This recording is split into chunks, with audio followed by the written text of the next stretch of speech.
Welcome back to the Adam Schefter podcast as we get closer and closer to the NFL draft in Green Bay later this month. And as we record this on Monday morning, April 7th, today is the start of voluntary offseason workout programs for teams with new head coaches. The New York Jets with Aaron Glenn, the New England Patriots with Mike Vrabel, the Chicago Bears with Ben Johnson start their off-season programs today. And on Tuesday, the off-season programs for the Las Vegas Raiders with their new head coach Pete Carroll and the Jacksonville Jaguars with their new head coach Liam Cohen, they begin on Tuesday. And so here we go with the off-season programs leading in to the NFL draft later this month, a busy time for everybody, and we are getting underway with all things football. And to help us today, we are going to be joined, as usual, by the co-host of the Pat McAfee Show, my friend, my colleague, Ty Schmit, the weekly host of the Weekly Six Pack. Thank you very much, Shefty. Good to see you as always. Man, I mean, we say it every week, and I'm sure people get tired of hearing it, but it's crazy that the draft is, a little over 2 weeks away. Feels like we were just at the Super Bowl, and now it's starting to get to the point. This is what I love about the draft season, is you look at all the different mock drafts, and you kind of feel like you have a little bit of an inkling on, okay, this is probably how the first round's going to shake out. And then all of a sudden, the closer we get, it seems like the less everyone knows, and everything is still up in the air. This year especially, it seems like, we kind of know what's going to happen at one, we think. But then after that, it really feels like everything is kind of still be determined, which is awesome. So with that being said, Shefty, let's get right into topic number one of this week's six-pack. What are the Browns thinking at number 2 now? I mean, I know a while ago, it was several weeks ago, you said, hey, I think the Browns are going quarterback at number 2, no matter what, given their situation. Now things unfold. It could be Travis Hunter. It could be Abdul Carter. We have no idea. What are you thinking is going to happen at 2 for the Browns? Well, that's the thing with the draft, Ty. It's a moving target, and it constantly evolves, and teams' needs and desires change along the way as they go through the evaluation process. I've had teams tell me, we're taking this quarterback, and then a month later, they're off that quarterback. I've had teams tell me, I remember one time, there's a Pro Bowl quarterback. A team told me, hey, we're going to be visiting with this guy. If you want to say we're visiting with the guy. I'm like, why would you want that out there? And they're like, because we're not going to take him. And then they wound up taking him. And he's become a Pro Bowl quarterback in the league.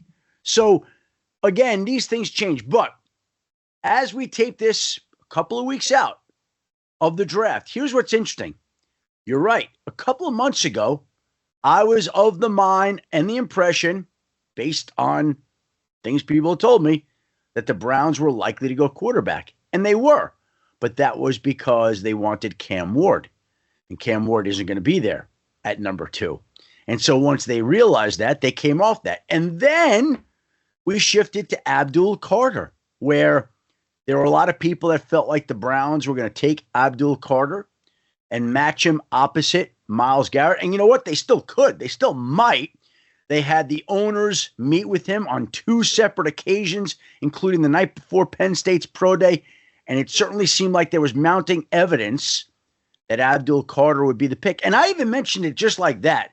And somehow online it becomes Schefter's reporting that Abdul Carter is going number 2 to the Cleveland. Like, I never reported that. We're talking about what we're hearing at that moment. And it turns into reports. Well, here's another report, Ty. It certainly sounds like right now it's tracking to be Travis Hunter. That's where I would be. Now, by the way, that means we've gone from quarterback to Abdul Carter to Travis Hunter, and we reserve the right to change our mind up until the draft based on the latest intel that we're hearing. But the latest intel now is that I believe Travis Hunter is the more likely pick at 2 today, a couple of weeks out of the NFL draft, for a couple of different reasons. I think the Cleveland Browns watched him on Friday at his pro day, and they saw somebody that could move like nobody else. I think that going into that day, they viewed him as somebody they could play at wide receiver, and I think sprinkle in defensive back. So I think he could play 2 ways for them, but I think they may think of him more as a receiver than a cornerback, and they're going to need him to concentrate. And I think he brings them some star power, and there are a lot of people who believe he is the single best player in this draft. So there's a lot of reasons why we could see him going number 2, but it is kind of interesting that I feel like it's shifted from the quarterback to Abdul Carter to Travis Hunter today, and who knows if and when it'll shift again before the draft, but that's where it feels like it's at today. Look, this wouldn't be the first time that the Cleveland Browns have been tough to predict. I remember the year that Baker Mayfield went number 1. It's one of my favorite all-time draft stories. I was driving to the airport on Tuesday morning to fly to Dallas, where the draft was that year, and someone calls me like, hey, you aware that Baker Mayfield may go number 1? And I put it out that the Browns are strongly considering taking Baker Mayfield, and it elicited people who did not believe it. Again, people at my own network questioning it. I was flying to Dallas that afternoon. I read the text. My father texting me, hey, is Baker Mayfield going to the Browns? I'm like, that's not what I said. I said that they're strongly considering him. He's like, yeah, well, that ain't happening. I'll believe it when I see it. My own father, I'm like, well, he said fake news. That's what he said. My father says fake news. Fake news. My father, I'm like, how long have you known me, Dad? My whole life. You're calling it fake news? Well, again, the Browns and other teams, they're not always easy to predict. You're doing your best to track the information. The signs today point to Travis Hunter, which doesn't mean he will go number 2, but those are the signs I'm getting today, and we'll see how this all unfolds as the draft gets closer, but you could certainly see Travis Hunter going number 2. I think there was a little speculation because Jimmy Haslam was there at the pro day, right? Yep.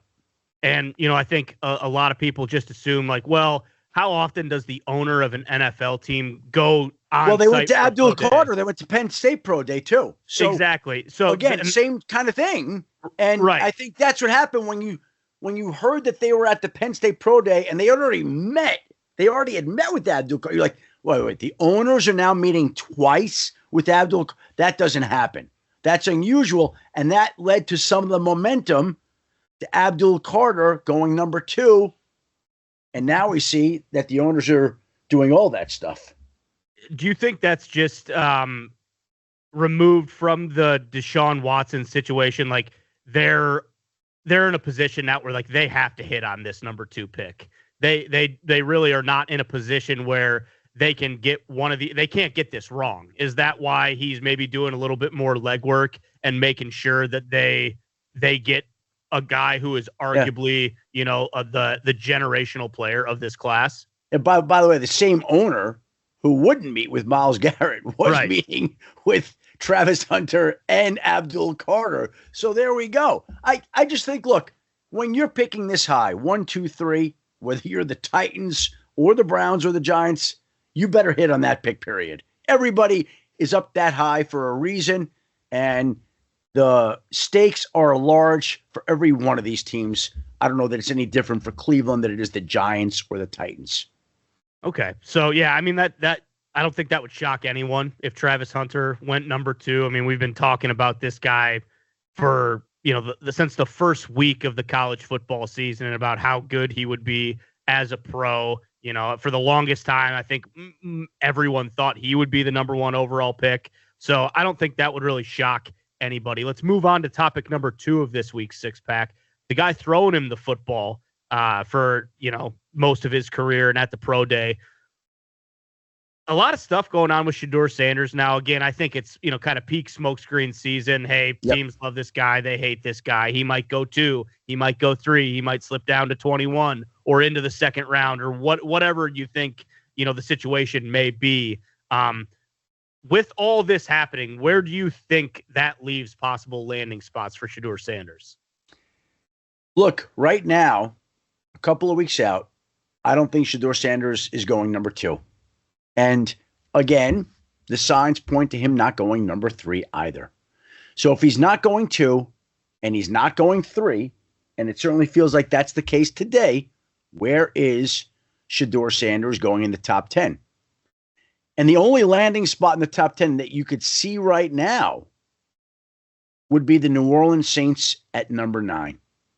And I think Deion Sanders on Friday after the Colorado NFL Showcase pointed to the Buffs colors and said, I don't mind those colors in the NFL.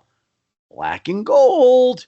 That would be the Saints. Now, that doesn't mean the Saints are taking Shedeur Sanders. To me, I think there's three options on Shedeur Sanders. And then I'm going to give you the wild card crazy one, okay? Which is just imaginative and is going to turn into a Schefter's reporting this. And I always love that, right? But 9, New Orleans, 21, Pittsburgh. Those are the two scenarios in my mind that are most plausible right now. I also could see at some point in time, would it be that the New York Giants or Cleveland Browns would trade back into the first round and take the guy, the player that a lot of people linked to them all along at 2 and 3. So all of a sudden, at pick number 20, the Giants or Browns trade back in and go get Shedeur Sanders. Could we see that? I think that would be an option. And then the other one that is totally out of the box, that would be equivalent to the Atlanta Falcons taking Michael Penix last year, which, by the way, we do a column, a draft intel column that runs on ESPN the Monday before the column. And in that column last year, I wrote, if I could pound my own chest here, Michael Penix could go as high as number 8 to the Atlanta Falcons in that draft intel column. We're writing that draft intel column right now, and it'll run on ESPN.com the Monday before the draft. And I don't know that we've got one of those scenarios this year, but there are some wild card scenarios out there. Again, I'm not reporting this. I'm just talking out loud. Let's be very clear about that. Could you see a team that has its quarterback, that there are questions about that quarterback's future in one form or another, all of a sudden taking Shedeur Sanders when we weren't expecting that? Yeah, I mean, I think that would make a lot of sense, and especially like in a situation with the Browns, if they do take Travis Hunter at two, does that, maybe, hey, let's pair these guys back up together. We know, what kind of chemistry and camaraderie they have. And I think, we always talk about this. Inevitably, one or two of these teams who need a quarterback, whether it's this year or they're going to need one in the next, 1 to 3 years, I would think someone would maybe panic a little bit. And if Shedeur Sanders is still sitting there, would maybe be inclined to, move back into the first round and pick him up. Well, I think that would make sense where we could see, a team like the Giants or Browns trade up. Okay. But what I'm looking at, and I'm going through the draft order right here, I'm going to give you a couple of like wild card scenarios. Again, not reporting. We're just talking out loud. Okay. Could you see the Miami Dolphins at number 13 taking Shedeur Sanders? I'm asking you. Maybe. Yeah, maybe. Could you see the Arizona Cardinals at number 16 take Shedeur Sanders? I think that one's less likely, but again, it's certainly possible. Could you see the Los Angeles Rams at 26 taking Shedeur Sanders? Yes. Right. Again, I'm giving you some outside the box, unexpected, non-talked about scenarios. Miami has so much money tied up in Tua that after this year, there's a way out of that contract with the health questions. Like maybe, again, I'm not telling you they're doing it. We're talking and imagining. I don't think it's likely, but I'm not completely dismissing it. I don't think Arizona's likely, but there have been questions about Kyler Murray. There have been questions about the owner not being a huge fan. Mm-hmm. What if all of a sudden they take Shedeur Sanders and then they puts them in a position where they can move on from Kyler Murray? Los Angeles Rams, Matthew Stafford. Again, this is to me going to be the great question of round, where does Shedeur Sanders go? Because it doesn't look like 2 or 3. So is he going 9 to New Orleans, 21 to Pittsburgh? Is he going to the Browns or Giants who trade back up? Or is there a wild card scenario out there that we don't see, that we haven't talked about, that we're missing the way that many people missed last year? Michael Penix and the Atlanta Falcons. And I think Deion's kind of he's kind of backed off a little bit of like the, hey, dictating where Shedeur is going to go. But do you think Shedeur, I mean, not that he really has a choice, because if you get drafted, that's who you're getting drafted by, period. But I would assume that he would you think he wants to sit behind someone? I think it would be good for him. I don't think it would be a bad thing. But do you think in his head, and what everyone's been saying, he's assuming that he's going in to be a starting quarterback from day one? I don't think Deion's concerned about that. I think Deion's concerned about Shedeur being in the best situation he can be, whether that means he's starting day one, whether that means he's in a good organization, whether that means he's around great players, whatever it is. I think that's his biggest concern and focus, is making sure that Shedeur is in a good, winning situation for this upcoming year. That makes sense. All right, so that'll be, I mean, really, as we get closer to the draft and everything else kind of comes into focus a little bit, this will be the thing to, pay attention to and kind of keep your head on a swivel, because I'm sure we're going to hear 100,000 different things about where he might be going from now to draft night. But again, I think that's good. It's nice to have, a little question mark or a little drama, going into the first night of the draft. Let's move on to topic number 3 and away from the draft. Massive deal last week for Trey McBride. 4 years, $76 million, 50-some million guaranteed. Ultimately, what is the fallout from that, or I guess fallout, ripple effect, however you want to say it, from that contract? Well, I think whenever somebody gets paid at a certain position and becomes the highest paid player by most metrics, all metrics, at a certain spot, it inevitably filters down and impacts the other players at the position. So I think we look at this short and long term. I think the first guy that may benefit from this is George Kittle. The first guy who may benefit from this is George Kittle, the 49ers tight end, because George Kittle is as good a tight end as there is all around. And at some point in time, he's going to want to have his contract adjusted. So now when George Kittle sits down with the 49ers, he can say, well, look at Trey McBride. He's making $19 million a year. I want and deserve more money. But I think long term, the bigger effects of a contract like this, if Trey McBride is making $19 million a year, tell me what you think Brock Bowers is going to be making in 2-3 years when he next redoes his deal and resets the market for tight ends at that point in time. What is that going to cost the Las Vegas Raiders in a couple of years? I'm making this up off the top of my head. We'll have our first $25 million a year tight end. That's my first guess when I think of Brock Bowers. And I'm thinking of some of the other great young tight ends in the game. There are some really good ones. None of them are any better than Brock Bowers right now. And by the way, Brock Bowers, when he's coming up, and we're getting ahead of ourselves off the Trey McBride deal, but Brock Bowers, we may get the argument that he wants to be paid like a wide receiver, and wide receivers are making over 30. So there's going to be the rub between Trey McBride, the potential rub between Trey McBride and the Las Vegas Raiders, that he's going to want to be paid like a receiver who makes over 30. And the highest paid tight end right now, which the market was just reset, was Trey McBride at 19. So you can see where this is all going. The fact of the matter is tight end wages have gone up. They should be going up. All players' wages are going up. By the way, we also saw how much the cap jumped this year. Can you imagine how much more it's going to continue to jump with some of the gambling revenue, some of the international revenue? I know the stock market is taking a huge hit, but the revenue for the NFL is still going to be going up here, Ty. Yeah, without a doubt. The Brock Bowers, that whole situation, you're right, because if you're his agent, if you're him, we'll see what he does but look how many catches he had last year. It's like, hey, listen, I might be a tight end. I don't play like a tight end. I was our leading receiver. I caught over 100 balls. Like, you might not, 32 million or whatever, that might be a little, I understand. I don't necessarily need that, but again, 25, 27, somewhere in there, if they use him like a wide receiver one, it'd be tough not to see a guy like that kind of arguing that that's what he's worth.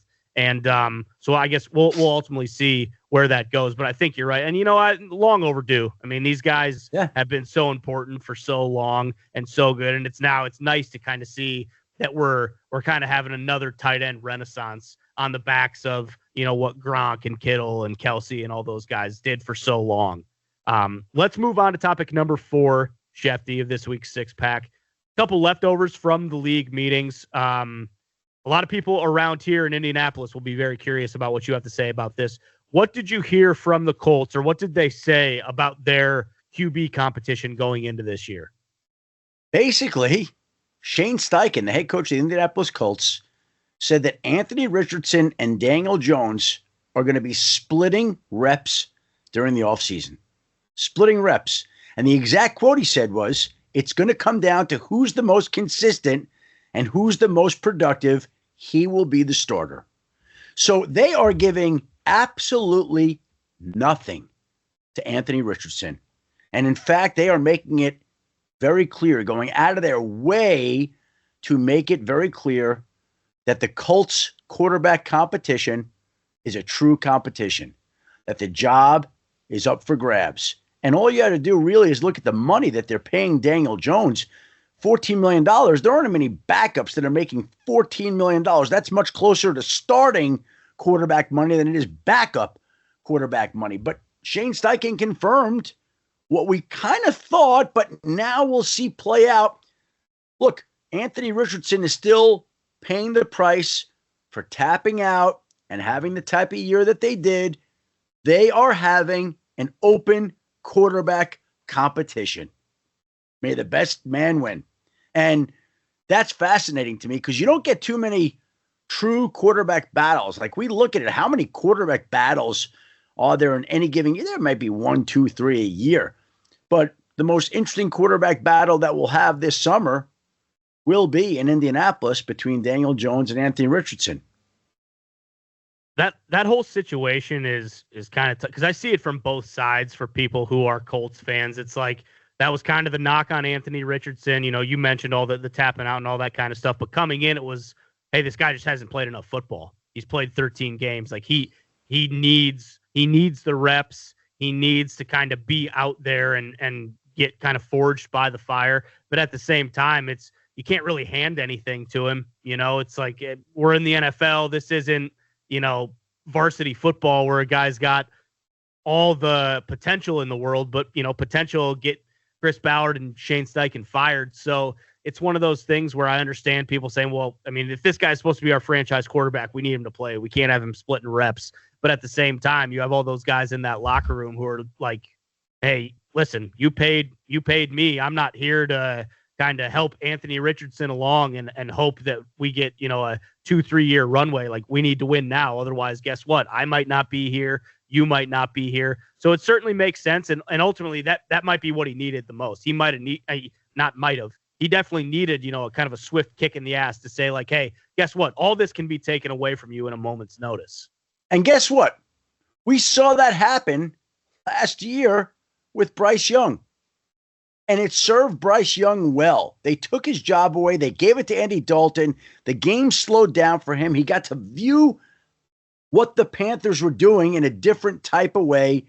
And when he came back into the lineup, he was a much better quarterback for it and looked like a former number 1 overall pick to the point where he really saved the Panthers franchise. Because if he hadn't looked like that, we'd be wondering how the Panthers are addressing their quarterback needs this offseason. And we're not talking about them anymore at all because Bryce Young responded to the challenge that was put in front of him, to the times that he was living through and the circumstances that he was in. And now the Colts need Anthony Richardson to do the same. Look, I'm going to tell you something about Daniel Jones that's kind of interesting. I know that people in New York will laugh at this, but there were coaches and GMs across the league who actually really liked Daniel Jones in free agency and were considering him as a possibility on teams you wouldn't even have imagined, teams that wanted to sign that guy and like that guy. And in fact, I was at the owners' meetings sitting with a couple of head coaches, and they were talking about together once with each other about how much they like Daniel Jones. So Daniel Jones is capable of winning this job.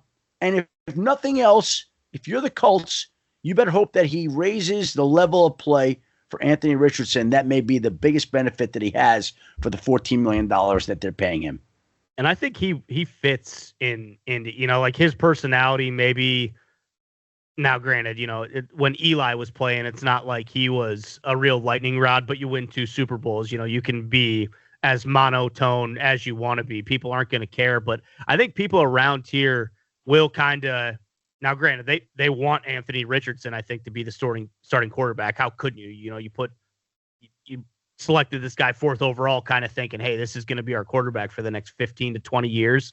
But if it does shake out that way and Anthony Richardson can't win this job and Daniel Jones does, I think the people around here will really kind of embrace him, and we'll see. I mean, we've seen plenty of people who, for whatever reason, it doesn't work out in that one spot. They move on. I mean, Baker Mayfield, look what he did in Tampa this year. Now, granted, he had a great career kind of already in Cleveland, but still, Daniel Jones, you could do a lot worse than having Daniel Jones as your backup quarterback. All right, Shefty, let's move on to topic number 5 of this week's six-pack. Ty, hold on. Before we get into topic number 5, just got a text message. Remember we were talking about the fact that we think Travis Hunter could wind up going number 2? Yep. Apparently, we're not the only ones who think that, because the text I just got is that Penn State edge rusher Abdul Carter had breakfast Sunday in State College, Pennsylvania, with Giants head coach Brian Daboll. And the Giants scheduled Carter to visit New Jersey on Thursday this week. So clearly, I think, the Giants are doing what they should be doing, looking to all these top candidates. But as we get closer, I think they know that the winds may have shifted to Travis Hunter going number 2. And so they want to take a look at Abdul Carter in person, being that that's the guy that they may have to be drafted, which no problem there. You're talking about an unbelievable pass rusher, right?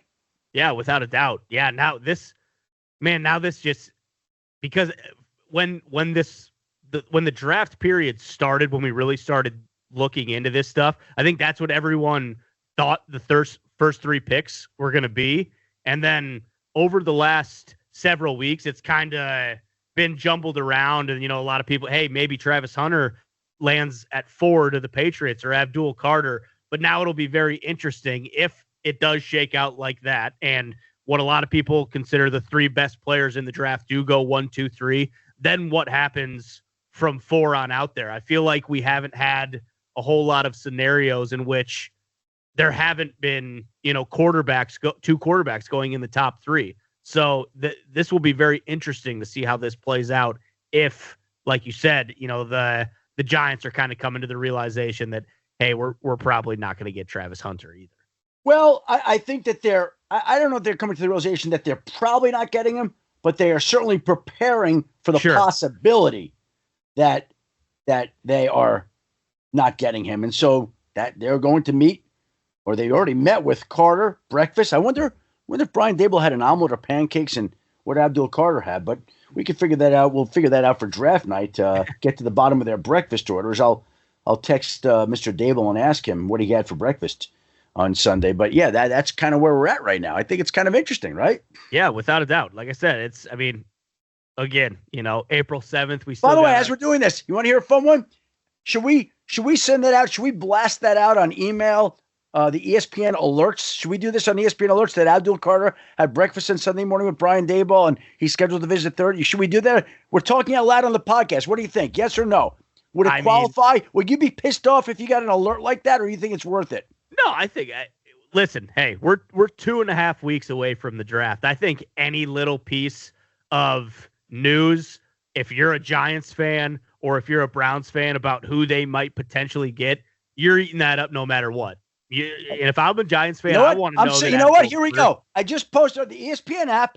Ready? We're going to press post as we do this live. Ready? I don't know if you have your ESPN alert set to Adam Schefter, but we're going to blast out the news right now. Penn State edge rusher Abdul Carter had breakfast Sunday in State College, Pennsylvania, with New York Giants Head coach Brian Carter also is now scheduled to visit the Giants on Thursday in New Jersey, and he figures to be a top 3 pick. Ready?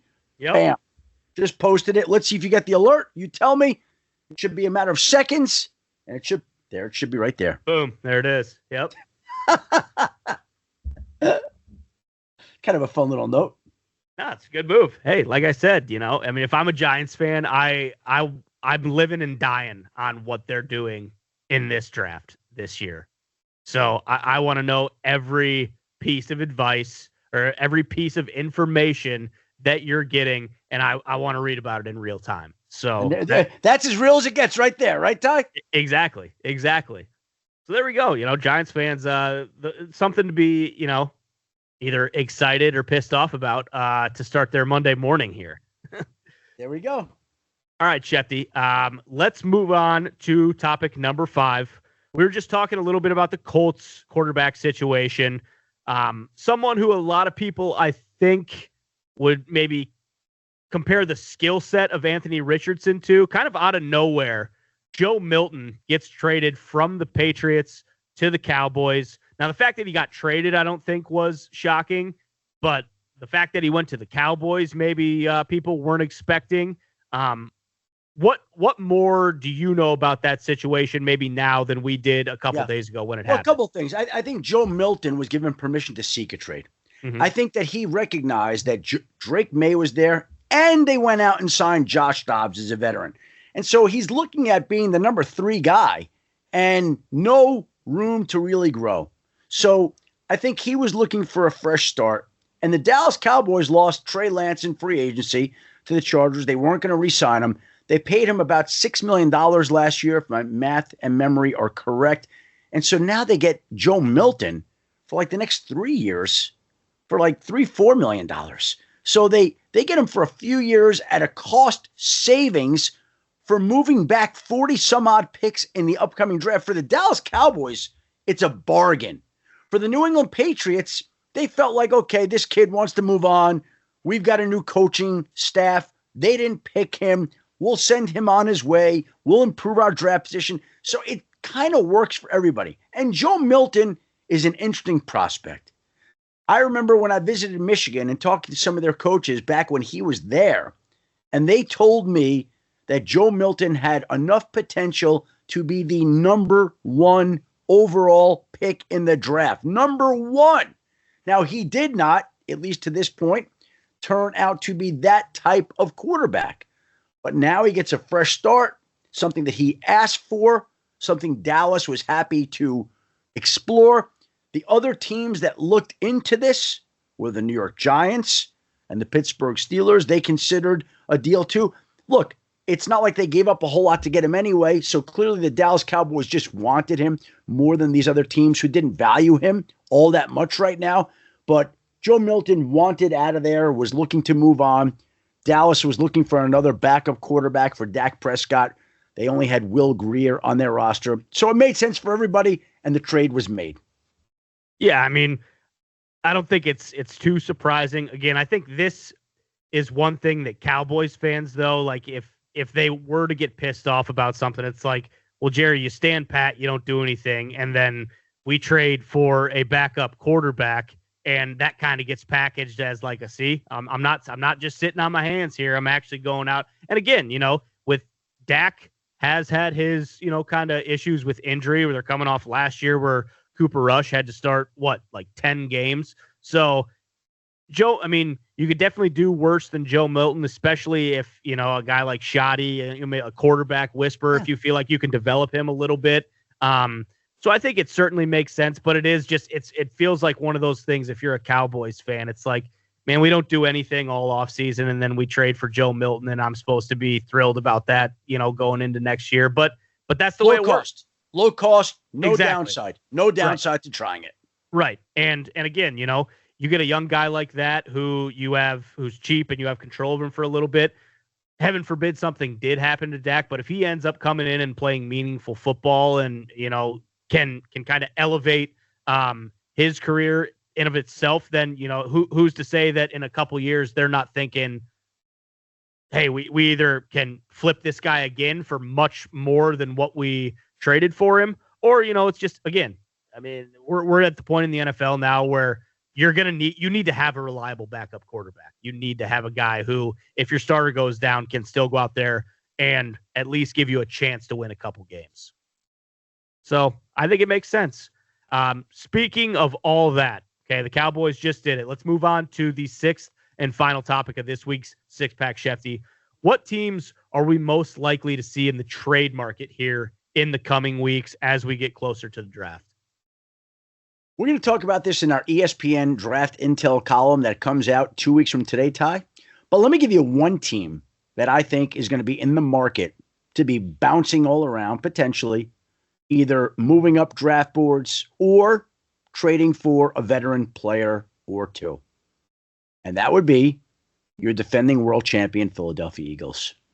Over the next two drafts, the Eagles are scheduled to have 20 draft picks. 20. They can't have 20 players make their roster. Their roster is too good and too deep to have all these picks make their roster. So on draft day this year, it would be just like the Eagles general manager, Howie Roseman, to package some of these picks either in this draft or next year's draft as well to move up the board if there were a player that he really wanted. And it would be just like him and that organization to trade some of these future picks for a veteran that a team knows it's not going to re-sign, that it knows it's moving on from. Wasn't it a couple of years ago on day 3 of the draft when the Philadelphia Eagles traded, I believe at that time, a 5th-round draft pick to the Detroit Lions for DeAndre Swift, who became a good back in Philadelphia before he wound up being replaced by Saquon Barkley. That's the type of move, a day 3 trade for a veteran, that I think that we could see this year from the Philadelphia Eagles. I think that they've got more firepower in this draft, or as much firepower in this draft as any team out there. And when you give a roster that's good enough to beat the Chiefs in the Super Bowl, that's good enough to win the Super Bowl, when you give a Super Bowl champion roster 20 draft picks in the next 2 drafts to go have fun with, you become a team to watch. And that's obviously not even factoring in their aggressive tendencies to begin with. So that, to me, is the team to watch, as always, on draft weekend, because I will guarantee you right now, we're going to get a trade or two out of the Philadelphia Eagles. I don't know for who, I don't know for what, I don't know when it'll happen, but they ain't going to make 20 picks in the next 2 drafts. That ain't happening, okay? So the question is how they're going to allocate their draft resources, how they're going to move around, who they're going to add, but they will be moving and shaking as they usually do in Philadelphia. That certainly makes sense when given, how many picks they have. Do you think we're going to get any kind of resolution on the whole Trey Hendrickson situation before the draft, or no? Oh, that's a great question. Look, to me, that would be a time where there would be some sort of artificial deadline. Like if they were going to move him, it would be before then. It was at the draft last year that I got the call that he was demanding a trade. It was like the day before the draft and nothing came of it. Look, I think everybody wants to get that resolved as soon as they possibly can. I just don't know that that's going to happen at that time. Hopefully, yes. Hopefully, yes. It could come at any point. But that would make sense, but I don't think it's mandatory at all that it'll be solved by then. Okay. We'll see how we'll see how that goes. By the way, speaking of moving and shaking, you know where I'm going this week, Ty? Where's that? I can say this. I almost never do anything for myself. It's always about work, and it's always about family, and it's always about our dogs. It's always about others, which as we get older and as we become parents and husbands, that's what life turns into. The way right? It works. Yeah, that's the way. Right. So you rarely get to do anything for yourself, right? Yep. Wednesday afternoon, going to fly down to Augusta, Georgia. Spend a couple of days down in Augusta, Georgia. Awesome. How about that, right? Couple of days, and there are some NFL head coaches going. Spend some time with them down there. That'll be nice. And kind of walk the course. It's always fun to bump into people. And by the way, if Aaron Rodgers happens to come back on Thursday or Friday and you don't see anything on my Twitter timeline, let the record show I'm on the course and don't have access to my phone on Thursday and Friday for certain blocks of time, which, again, the last time I did that, the first time I ever did it, I gave up my phone. I had never done it as a working adult.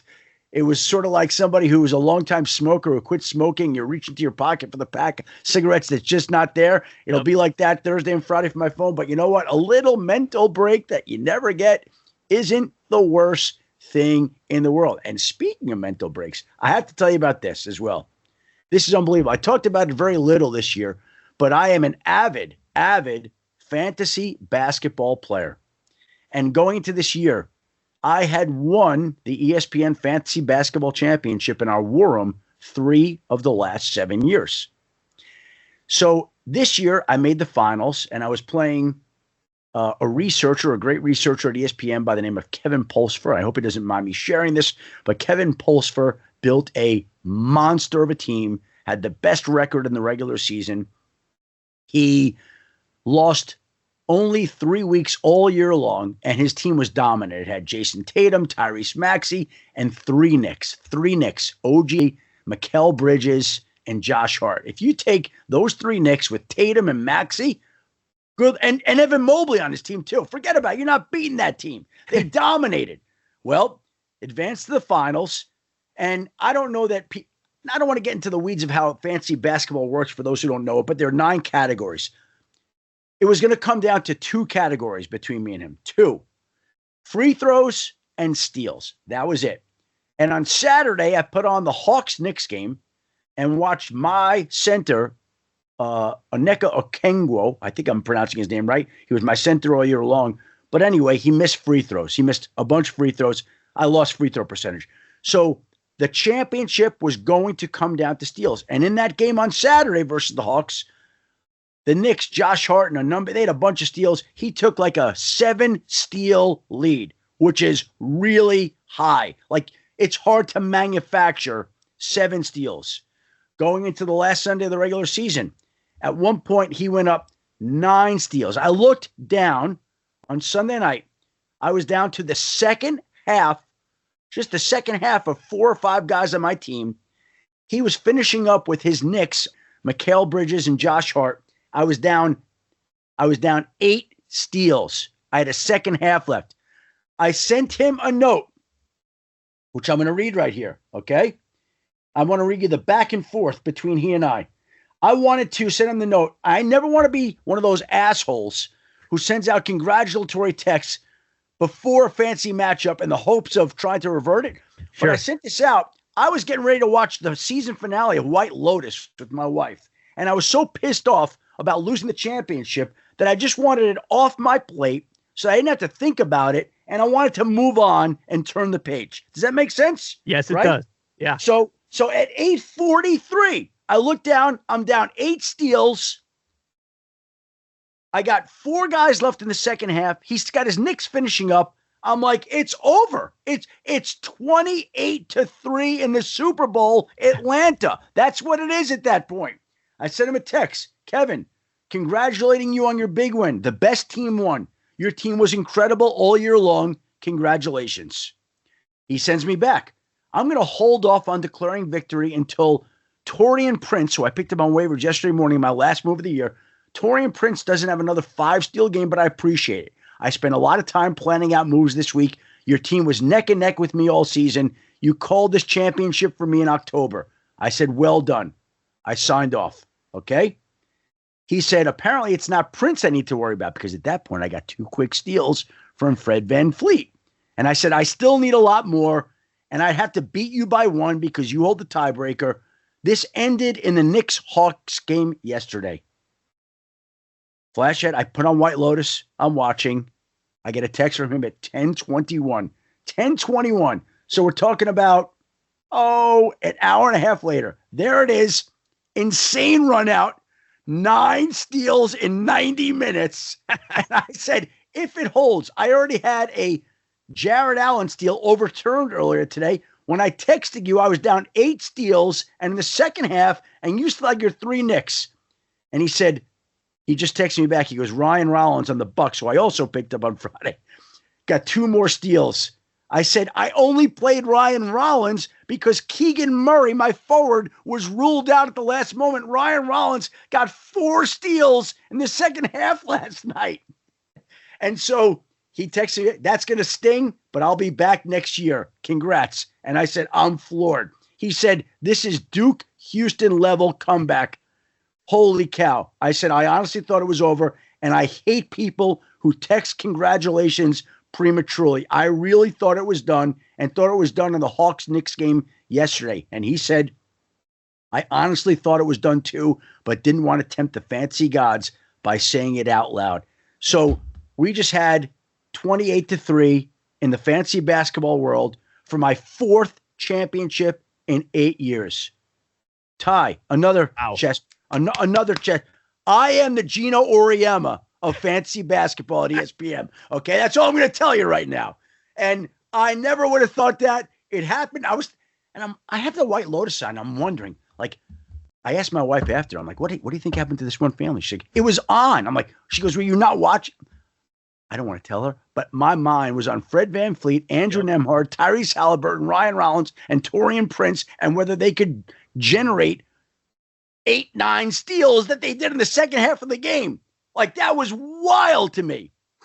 I mean, it makes sense. You win 4 titles in 8 years. You're a Hall of Fame GM. So yeah, I could see. I mean, that's awesome. What a way to head into Masters Week too, winning your fantasy basketball championship when you were all but dead in the water. I mean, I'm happy for you, Schefter. That's incredible. That's great. It was over, Ty. It was over. Congratulations, man. There's few feelings like that. Snatching a victory from the jaws of defeat. Man, there's nothing better. There really isn't. Yeah, we're pretty happy about that. And it's a big week ahead. Like we said, we got the Masters this upcoming week. We'll head down to Augusta on Wednesday. Have you ever been, by the way? Have you ever been there? No. Would love to, but haven't had the opportunity yet. You guys should do the show from there sometime. I think that was kind of in discussions, but we'll see. I think that you need quite a bit of runway in terms of planning and stuff like that to get there. Augusta National's not exactly let you know a couple weeks beforehand. We'd like to do this, so we'll see. Maybe in the future. I don't know, but yeah, I'd love to get down there. Well, we got the Masters this week. We got the draft 2+ weeks away. We got the start of voluntary off-season programs, and this is a fun time of the year because there's stuff. It's busy, but it's not overwhelming. So it should be great, and appreciate you making the time today. Thank you to our great producer, Dan Stanzik. Thank you to Ben Smith for putting together the videos that you see on social media. Thank you, Ty, for leading another weekly six-pack, and thank you, the listener, for tuning into another Adam Schefter podcast. We'll be back in this spot next week to review the events in Augusta, to begin to continue to look ahead to the NFL draft, and we'll see next week which other NFL prospects are having breakfast with which other NFL head coaches as the news breaks here on the Adam Schefter podcast. Until then, have a great week, everybody. Enjoy the Masters.